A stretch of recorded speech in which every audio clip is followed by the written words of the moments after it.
मानव विज्ञान और प्रौद्योगिकी। इससे शुरू करने से पहले सबसे पहले हम ये समझते हैं मानव माने हम और तुम लोग जितने बच्चे भी हैं ये सब मानव है। विज्ञान क्या है? सुव्यवस्थित विज्ञान यानी सुव्यवस्थित, सुसंगठित, क्रमबद्ध एवं प्रयोग से युक्त ज्ञान को ही हम लोग विज्ञान कहते हैं।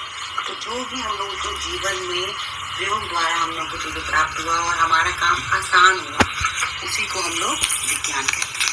मानव ने शुरू से आदिकाल से या हम लोग पहले गांव में जहाँ रहते हैं वहाँ पर आज भी सुविधाएं उतनी अधिक प्राप्त नहीं है। हम लोगों को पहले गांव खेती करते जब तो किसान जो खेती करता था उसको खेत से पानी लाने में नहर से वो पूरा पाइप लगाता था जगह बनाते हुए पानी का रास्ता बनाता था जिससे कि पानी नहर से उसके खेत में आता था। ये सब असुविधाओं का सामना करना पड़ता था, परंतु अब विज्ञान ने हमको क्या दे दिया? विज्ञान में के साथ साथ ट्यूबवेल निकल आई। ट्यूबवेल की खोज होने पर वो क्या होता है, तुरंत पानी की सप्लाई होती है खेत में, पूरे खेत में पानी वो डाल सकता है और खेती को उसने आसान कर दिया। तो ये सब चीजें जो सुविधाएं हमको प्राप्त हुई हमारे काम को आसान करा किसने? विज्ञान ने। और भी बहुत सी सुविधाएं हैं, जैसे पहले मम्मी लोग हम लोग की दूर दूर तक कुएं में जाती थी पानी भरने के लिए। धीरे धीरे उसकी कमी को महसूस किया गया कि इससे तो बड़ी दिक्कत होती है, बहुत टाइम लगता है वहां से पानी लाने में, फिर भरने में जितना टाइम और कठिनाई का सामना करना पड़ता था उसमें उसके बाद क्या तरक्की हुई? आज के युग में पाइपलाइन बनी, पाइपलाइन से अब घर घरों में पानी की सप्लाई शुरू हो गई। तो ये सब जो भी सुविधाएं हमको हमारे मानव हित के लिए की गई वो सब किसने की? विज्ञान ने की। विज्ञान से पहले हमारे समय में गांव में कोई भी पेड़ काटा जाता था, कभी भी कोई पेड़ काटा तो इंसान को रगड़ते रगड़ते नीचे से खेलता हुआ ले जाता था, लेकिन वो जानता नहीं था कि इसको हम अगर कंधे पे लेंगे तो हमारा पेशी बल बहुत लगाना पड़ेगा, टाइम बर्बाद होगा। उसने घसीटना शुरू कर दिया। उसने अनजाने में ही विज्ञान का प्रयोग किया। कौन सा विज्ञान? उसने लीवर मशीन जो हम लोग उत्तोलक में पढ़े थे कक्षा 6 में, गति पाठ, गति कार्य और बल, उसमें जो तुमने उत्तोलक पढ़ा था उसी में एक लीवर पढ़ाया गया था। उसमें लीवर एक मशीन की तरह काम करता है। तो वो हम लोग जो पेड़ के तनों को घसीटते हुए एक जगह से दूसरी जगह ले जा रहे हैं तो कौन सा मशीन का काम कर रहे हैं? लीवर एक मशीन की तरह उसको यूज करते हैं। तो ये सब चीजें मनुष्य जान भी नहीं रहा, परंतु विज्ञान का प्रयोग करते करते आगे बढ़ रहा है। अब धीरे धीरे पहिए का आविष्कार हुआ। पहिए का आविष्कार के साथ ही हमारे विज्ञान ने तरक्की करना शुरू। धीरे धीरे पहिए से हम लोग कहाँ 1-2 पहिए की साइकिल से हम आज रॉकेट तक पहुंच गए। तो ये सब किसकी देन है? विज्ञान की देन है। तो विज्ञान की सहायता से जो भी विज्ञान के नियम और उसके नियम और सिद्धांतों के प्रयोग से मानव के हित में जो संसाधन का निर्माण किया गया उसको ही प्रौद्योगिकी कहते हैं। विज्ञान के मानव के हित में विज्ञान के नियमों और सिद्धांतों के प्रयोग से जो संसाधन का निर्माण हुआ उसे क्या कहा जाता है? प्रौद्योगिकी। आज हम इसी के बारे में पढ़ेंगे। सबसे पहले इसकी परिभाषा लिखते हैं, उसके बाद आप लोग अपनी कॉपी में नोट डाउन करिए। विज्ञान के नियमों और सिद्धांतों के अनुप्रयोग से मानव हित में संसाधनों का आविष्कार ही प्रौद्योगिकी है। ठीक है। अब इसमें क्या हुआ? विज्ञान और प्रौद्योगिकी का जब निर्माण हुआ तो मानव के जीवन में क्या क्या परिवर्तन आए उसके बारे में बताएंगे। यातायात के क्षेत्र में जब साइकिल का आविष्कार हो गया, पहिए का युग चला, पहिए का आविष्कार हुआ तो धीरे धीरे इंसान को लगा कि पहिए से क्या हुआ, फिर एक जगह से दूसरी जगह पर कोई भी हम लोग जाने लगे। धीरे धीरे सामान को ढोना शुरू किया तो उसके बाद क्या हुआ? सामान ढोने में बैलगाड़ी का आविष्कार हो गया। बैलगाड़ी के बाद लगा कि अरे बैलगाड़ी उसमें भी बहुत टाइम लग रहा है, तो फिर ट्रैक्टर बनना शुरू हो गया। ट्रक में सामान ले जाने लगे एक जगह दूसरी जगह पर। धीरे धीरे ये आविष्कार बढ़ते बढ़ते कहाँ पर आए? पहले हम लोग जैसे साइकिल से जाते थे कि हम लोग स्कूटर से जाने लगे। स्कूटर के बाद हमको लगा कि नहीं, स्कूटर से भी जैसे हमको बहुत दूर जाना है, यहाँ से कानपुर तक जाना है, 1-2 घंटे किलोमीटर की दूरी पर जाना है, 1-2 घंटे में कानपुर तक पहुँचना है। वो यात्रा हम साइकिल से नहीं कर सकते, तो उसके लिए हमको स्कूटर की आवश्यकता हुई, गाड़ी की, कार की आवश्यकता हुई। 2 लोगों से ज्यादा लोगों को जाना है तो कार से फिर बस के बाद ट्रेन के बाद अब क्या है? हेलीकॉप्टर। तो इन सब चीजों में यातायात में क्या हुआ? एक जगह से दूसरी जगह पे जाने के लिए helicopter.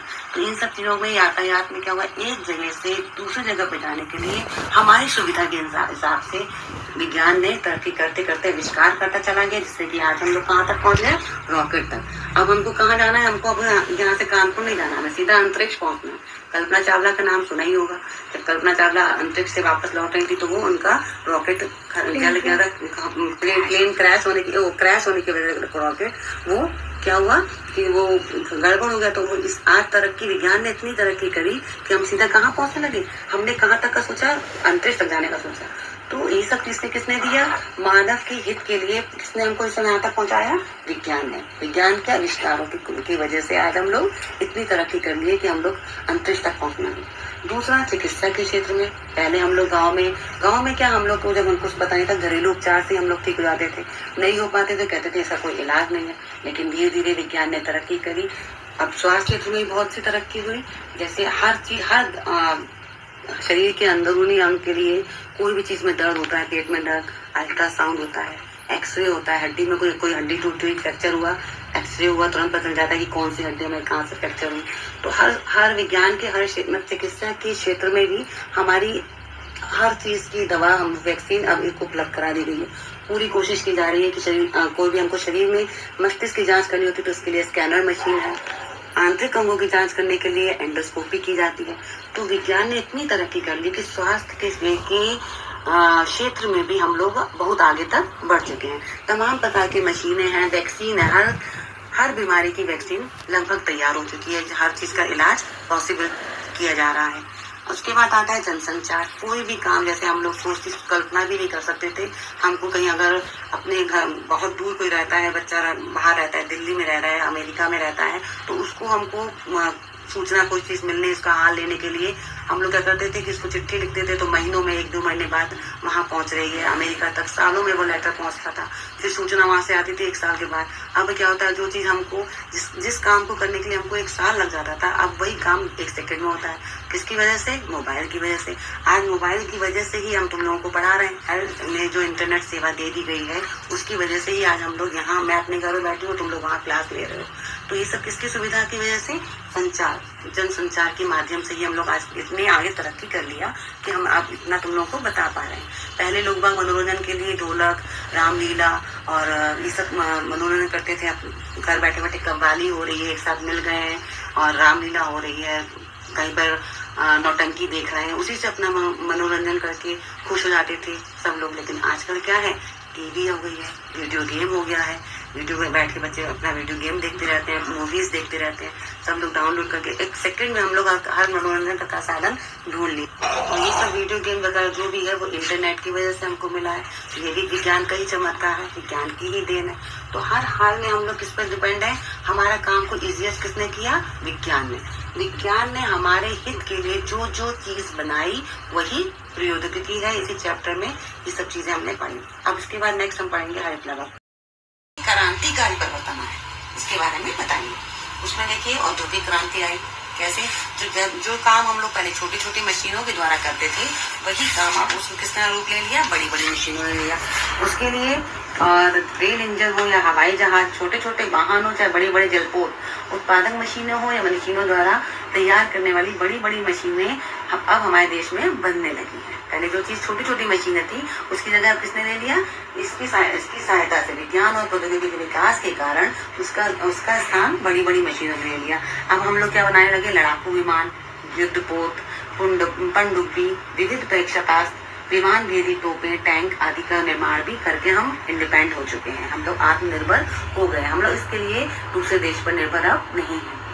Radio, tape recorder, television आदि मनोरंजन के साधनों के निर्माण में स्वदेशी प्रौद्योगिकी का प्रयोग हो रहा है।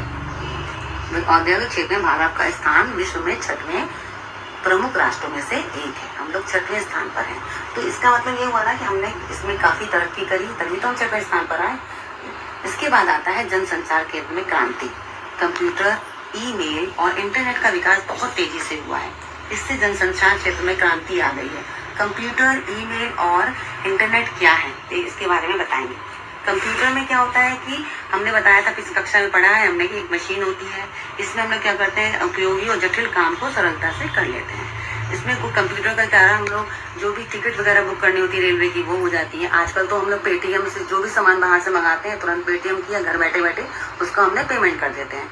और आंकड़ों का रखरखाव, जो भी बहुत पहले जो हर चीज सोचने के लिए हम लोग फाइल बनाते थे ऑफिस में, जहाँ पर केवल पहले कोई भी डाटा रखने के लिए पूरी फाइल बनती थी, पूरी अलमारी फाइलों से भरी जाती थी। अब उसकी जगह किसने ले लिया? कंप्यूटर ने। कंप्यूटर में वो सारा डाटा जो होता है संग्रह कर लिया जाता है, उसको सेव कर लेते हैं, जब जरूरत हुई उसको खोल के हम लोग उसको देख लेते हैं। तो ये सब चीजें किसके द्वारा संभव हुआ? कंप्यूटर के द्वारा।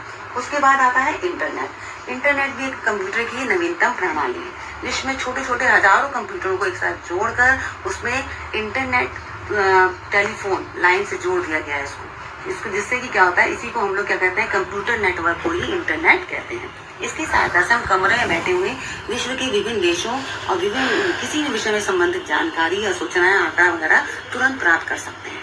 इसके आगे आता है इलेक्ट्रॉनिक डाक सेवा, मीन्स ईमेल, इसको बोलते हैं ईमेल। इसका पूरा नाम क्या है? इलेक्ट्रॉनिक डाक सेवा। यह कंप्यूटर और इंटरनेट पर ही आधारित एक महत्वपूर्ण तरीका है, योजना है। इसमें हम लोग क्या करते हैं, कृत्रिम उपग्रहों के माध्यम से अन्य देशों के कंप्यूटरों की सूचना, संदेश आदि का आदान प्रदान कर सकते हैं। यह एक देश से दूसरे देश को संदेश भेजने में सबसे सस्ता साधन है। जैसे भारतवर्ष से अगर सिंगापुर का हमको संदेश कोई कम करना है तो हम लोग तुरंत उसको ईमेल भेजकर वो कार्य को पूरा कर सकते हैं। उसके बाद आता है मोबाइल फोन और स्मार्टफोन। मोबाइल फोन भी जनसंचार का योगदान, व्यापक योगदान है। यह एक इलेक्ट्रॉनिक उपकरण है। सबसे बिल्कुल बहुत बढ़िया उदाहरण कि मोबाइल फोन की, तो स्मार्टफोन की वजह से तो आज ये वाली क्लास लग रही है बेटा। अगर हम लोग के मोबाइल फोन में ये सुविधा ना होती, स्मार्टफोन ना होता, तो आज हम लोग बैठ के इस तरह तो हम लोग ये चीज ना कर पाते। तो ये सब क्या है, मोबाइल फोन अगर स्मार्टफोन की वजह से ही आज इतनी टेक्नोलॉजी आगे बढ़ गई कि हम लोग आज यहाँ एक इधर बैठ के हम तुमको वहाँ इतनी दूर तुमको पढ़ा पा रहे हैं। तो ये सब चीजें कहाँ से हैं? इसके बहुत संदेशों के आदान प्रदान के लिए, एसएमएस, गेम खेलने में, आवाज को संस्कृत करने के लिए, वॉइस रिकॉर्डर जिसको बोलते हो, वीडियो कॉल करने में, वीडियो कॉन्फ्रेंसिंग करने में, फोटो खींचने में, इन सब का प्रयोग किया जाता है। इसका प्रयोग किया जाता है। कृषि के क्षेत्र में तो हम आपको बता ही चुके हैं कि तरह तरह के ट्रैक्टर, अच्छे प्रकार के हल, ट्यूबवेल, कीटनाशक दवाई, उन्नत बीज के कोटि के बीज, रासायनिक उर्वरकों की सहायता से कृषि उपज में काफी वृद्धि की गई है। इससे क्या हुआ कि हम लोग अपने बड़ी हुई जनसंख्या के पर्याप्त मात्रा में खाद्यान्न की पूर्ति करते हुए इसका एक्सपोर्ट बाहर भी कर पा रहे हैं और हम लोग देश की प्रगति में सहयोग करते हैं। कृषि के क्षेत्र में ईंधन, पेड़ की सूखी पत्तियां, वो इसके बाद आता है ईंधन। पेड़ की सूखी पत्तियां, गोबर से बने तैयार उपले, लकड़ी, कोयला और मिट्टी का तेल आदि पहले से ईंधन के बहुत सस्ते स्रोत हैं। इसका प्रयोग करने में बहुत समय लगा, श्रम लगता था। उसकी जगह किसने ले ली? अब पेट्रोल, डीजल और एलपीजी गैस से हम लोग घर में जो भी काम होता था, पहले मम्मी लोग चूल्हे में खाना बनाती थी, आंखें पूरी खराब, फूकने से फूक रही हैं, धुआं पूरे कमरे में हो रहा है, उससे देर भी लगती थी और हमारा नुकसान भी होता था, आंखों का, शरीर का नुकसान। लेकिन अब क्या हुआ, उसकी जगह हम लोग गैस सिलेंडर लगा दिया और प्रधानमंत्री ने गांव में सुविधा दी भी है। तुम लोगों को जानकारी, उज्ज्वला योजना के तहत सिलेंडर दिए जा रहे हैं, जिससे कि आप लोगों को घर बैठे हम लोग को सिलेंडर से वो काम इतनी जल्दी कर लेते हैं, तुरंत खाना बन जाता है। तो ये सब चीजें, और पेट्रोल डीजल से कहीं भी जाना हो तुरंत हम लोग गाड़ी वगैरह, साइकिल का इस्तेमाल न करके पेट्रोल डीजल का इस्तेमाल करते हुए वो चीज कर दी। तो ये ईंधन के क्षेत्र में भी काफी अच्छी औद्योगिक क्रांति आई। औद्योगिक मीन्स क्रांति आई। चिकित्सा के क्षेत्र में हम आपको कल बता ही चुके थे कि हर चीज की, हैजा, मियादी बुखार आदि को सफल इलाज के लिए नई नई औषधियों की खोज हुई है, जिसका हमारे देश में पर्याप्त उत्पादन होता है। चेचक, हैजा, काली खांसी, पोलियो, टीबी का रोकथाम के लिए एंटीबायोटिक टीकों का विकास भी हो चुका है। अल्ट्रासाउंड, एक्सरे, एंडोस्कोपी आदि से शरीर के अंदरूनी भागों की जांच होती है और घातक बीमारी के रोकथाम के लिए भी वैक्सीन की तैयार मतलब बनाने की तीव्र गति से सफलता प्राप्त हो रही है। चिकित्सा के क्षेत्र में एक और ताजा उदाहरण हो सकता है महामारी कोरोना वायरस, जिसका उचित इलाज अथवा दवाई की खोज भारत के वैज्ञानिक करने में जुटे हुए हैं तथा हमने HCQ दवाई का निर्यात अमेरिका और बाकी देशों में भी किया है। अभी भी भारत में इसका पर्याप्त स्टॉक है। इसी से पता चलता है कि चिकित्सा के क्षेत्र में भी हम लोगों ने सफलता प्राप्त की हुई है। अब आते हैं नेक्स्ट पॉइंट पर, राष्ट्रीय सुरक्षा। राष्ट्रीय सुरक्षा के क्षेत्र में भी हमारे देश ने बहुत तरक्की की है। इसमें भी एक नई क्रांति आ गई है। पृथ्वी, अग्नि, त्रिशूल जैसी मिसाइलों का निर्माण हमारे देश में ही हुआ है। इसका सफल प्रक्षेपण भी हो चुका है। मिसाइलों का प्रयोग दूसरे देशों में आक्रमण होता है, जब उससे हम लोग मिसाइल का प्रयोग करते हैं और अपने देश को सुरक्षित करते हैं, उससे बचाते हैं। इनसे हमारे देश की प्रभावी ढंग से सुरक्षा भी हो सकती है। युद्ध की स्थिति में रॉकेट द्वारा मिसाइलों को छोड़ने की तकनीक भी हमारे देश में सफलतापूर्वक हो चुकी है। भारत में कृत्रिम उपग्रहों को विकसित करने में पृथ्वी की कक्षा में स्थापित करने की प्रौद्योगिकी में महत्वपूर्ण सफलताएं प्राप्त की हैं। कृत्रिम उपग्रहों में न केवल दूर संचार व्यवस्था में अभूतपूर्व विकास संभव हो पाया है, अपितु सुदूर संसूचन में भी हम विश्व में अग्रणी हो गए हैं। इस प्रौद्योगिकी के विकास में मनुष्य को केवल लाभ प्राप्त हुआ है, लेकिन इसमें लाभ के साथ साथ हमको नुकसान भी है। केवल विज्ञान अगर हमारे लिए लाभदायक है तो उसमें कहीं ना कहीं हमारा नुकसान भी होता है। इसके लिए अनेक प्रकार की हानियां भी हुई हैं। जैसे बड़े बड़े उद्योग बढ़ गए, काफी बढ़ गए, उससे क्या हुआ, अपशिष्ट पदार्थ निकालने निकासी का तो उसका कोई वो नहीं हुआ, वो नदियों में बहा, जिससे कि नदियां में भूमि में विसर्जित कर दिया गया, जिसके कारण कि नदियों का जल और भू स्रोत में प्रदूषित हो गए।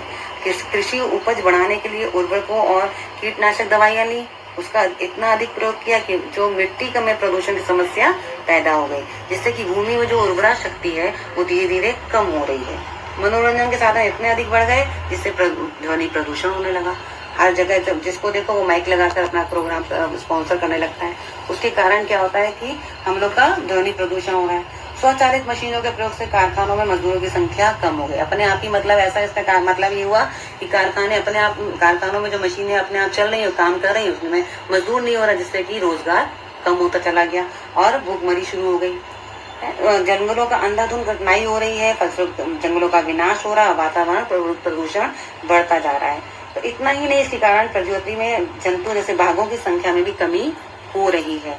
तो इसलिए इनका अस्तित्व, जंगलों में जानवरों का अस्तित्व भी खतरे में पड़ गया है। तो इसका विकास, इसमें ये कहने का तात्पर्य यह है कि अगर ये हमारे क्षेत्र में क्रांति ला रहे हैं तो कहीं ना कहीं कभी कभी इसका अत्यधिक ज्यादा प्रयोग करने से क्या होता है, हमारा इसमें नुकसान भी हो रहा है, जिससे कि उन्नति में कभी कभी बाधक भी हो सकता है। ये चैप्टर यहाँ खत्म हुआ। इसके बाद